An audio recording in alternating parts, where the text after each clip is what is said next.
This is the story of the Quarrel of the Quails. Long ago, in a forest in India, there lived a flock of quail, small fat birds with short necks and a feather plume on their forehead. The wisest of these quails was their leader. He made a certain call, and they would gather together on the ground for food or safety or shelter. In a nearby village there lived a bird catcher, a fowler, who made his living catching birds in a net and selling them at the market. One day, this fowler began to observe the flock of quails in the forest. He heard the leader make that call and saw how the birds gathered. And so the fowler began to practice making that call himself until he could make it perfectly. The next day, he returned to the forest and calling the quails, he watched as they landed on the ground nearby. And then he threw his net over them and caught many and was able to gather them up and sell them at the market for a good price. Later, the leader of the quails called the flock together. He said, "You see how the fowler has been able to catch you in his net, but I have a plan that will allow us to escape from the fowler's nets. The next time the fowler throws his nets over you, you must push your heads up through the holes in the net. Then you must all flap your wings together. In this way, you will be able to lift the net and fly away with it.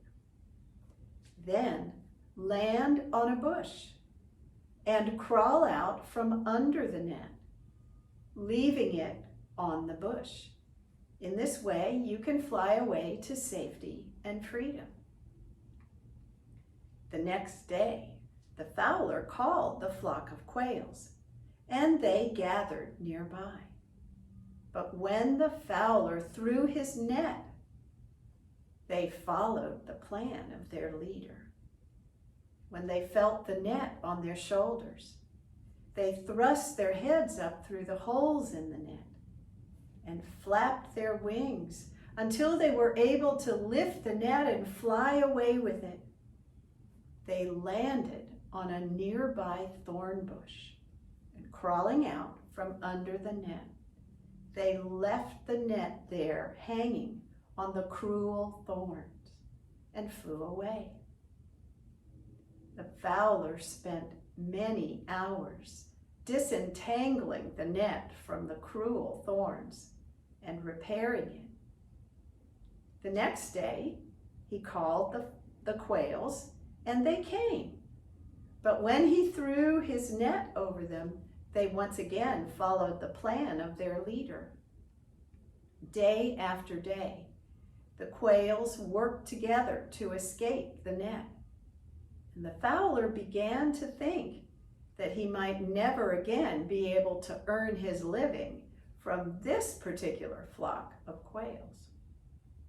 Until one day, when the fowler called the quails and they landed, one bird trod upon the head of another bird. "Ow, that hurts," cried the bird who had been injured.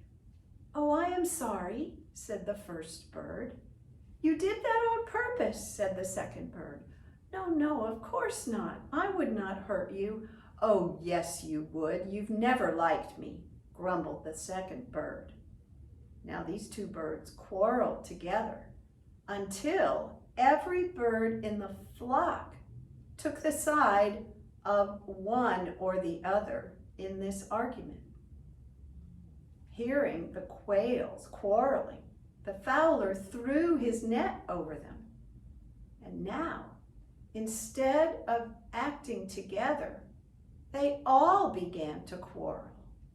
feeling the net on their shoulders, some of the birds cried, "Here is the net. It is time for you to flap your wings." Another group of birds in the flock cried, "We are tired of doing what you want. Do it yourself." The whole flock began to argue and quarrel among themselves. And in this way, the fowler was able to gather his net around all of them and carry them away to market and sell them for a good price. And that is the story of the quarrel of the quails.